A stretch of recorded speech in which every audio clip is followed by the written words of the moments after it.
Hello কাছের মানুষজন, brand new ভিডিওতে আপনাকে স্বাগতম।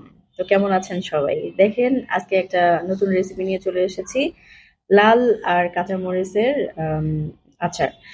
আর এই আচারটা বানানোর জন্য আমি কাঁচা মরিচগুলোকে ধুয়ে শুকিয়ে নিয়েছি, কারণ আমার কাছে এনাফ সময় ছিল। শুকিয়ে নিয়েছি মানে পানিটা শুকিয়ে নিয়েছি। আপনারা চাইলে টিস্যু বা অন্য কিছু দিয়ে মুছে ফ্যানের বাতাসে শুকিয়ে নিতে পারেন। আর এরপরে ইচ্ছে মতো শেপ দিয়ে কেটেছি। আর এখন এই যে লবণ, আর যেহেতু মিষ্টি হবে তাই এটার মধ্যে ৩-৪ চামচ চিনি, ৩-৪ চামচ ভিনেগার, হোয়াইট ভিনেগার দিয়ে এটাকে ভালোভাবে মিশিয়ে নিচ্ছি।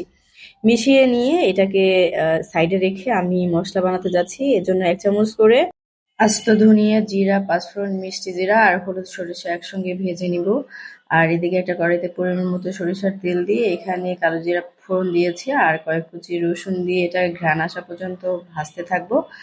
আর মশলাটাকে আধা ভাঙা করে মরিচের যে মিশ্রণটা আছে সেখানে দিয়ে দিব, দিয়ে এটা খুব ভালোভাবে মিক্স করে নিব। আর এই মিক্স করতে করতে আমার মনে হচ্ছিল যে এখনই সব মরিচ খেয়ে ফেলি, এতটাই ঘ্রাণ আসছিল। এতে আরো বেশি ঘ্রাণ আসছিল যখন এই যে রসুনের ভাজা তেলগুলো এখানে দিয়ে দিয়েছি। কাঁচামরিচ তো এমনিতেও অনেক বেশি খাওয়া যায় না, কিন্তু এভাবে আচার বানিয়ে কিন্তু অনেক খাওয়া যায়, আর এমনিই খেতে ইচ্ছা করে। আর এটা কিন্তু টক ঝাল মিষ্টি লাগবে, যেহেতু চিনি দেওয়া আছে, তারপরে টকও লাগবে খেতে, কারণ আছে, আমি শেষে বলছি। তো এটা ভালোভাবে মিশিয়ে নিয়ে এই যে দেখেন, এখন আমি বয়াম করে নিচ্ছি। বয়াম করে এটা রোদে দিতে হবে না, কারণ যাতে তো ভিনেগার দিয়ে মরিচ ভিজিয়ে রাখা হয়েছিল, সো ভিনেগার আর দেওয়ার প্রয়োজন হবে না। তো আচারটা যখন ঢুকাচ্ছি, অলরেডি আচারটা একটু নরম নরম হয়ে আসছিল, মানে মরিচগুলো। আর আমার বয়ামটা ছোট হয়ে যাওয়ার কারণে আমি একটু চেপে চেপে ঢুকিয়ে দিচ্ছিলাম।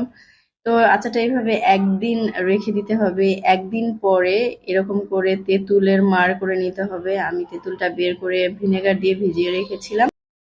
তো তেঁতুলের মাড়টা বের করে বিচিগুলো ফেলে দিয়ে এই মাড়টা আচারের সঙ্গে মিশিয়ে দিতে হবে। আর দেখেন, আমি কিন্তু দিয়ে এটাকে চেপে চেপে ঢুকিয়ে দিচ্ছি। আপনারা চাইলে আচারটাকে বের করে আবার তেঁতুলটাকে একসঙ্গে মিশিয়ে তারপর আবার বয়ম করতে পারেন। তো আমি এটা এভাবে করেছি। তো এইটা দেওয়ার কারণে একটু টক টক লাগবে, আর এর কারণেই এই আচারটার স্বাদ ১০ গুণ বেড়ে যাবে। সো আচার তো একেবারে রেডি। আর বাকি একটুখানি বেশি হয়ে গিয়েছিল, বয়মে জায়গা হচ্ছিল না, সো যে বাটিতে আমি তেঁতুলের কাজটা করেছিলাম সেখানেই বাকি আচারটা রেখে দিলাম। এটা আমি একটু পরেই খেয়ে নিব। সো এই ছিল মরিচের আচার। জানাবেন কেমন হয়েছে, আপনারাও একবার ট্রাই করে দেখতে পারেন। যারা ঝাল খান তারাও খেতে পারেন, আর যারা খান না তারাও কিন্তু খেতে পারবেন। ধন্যবাদ।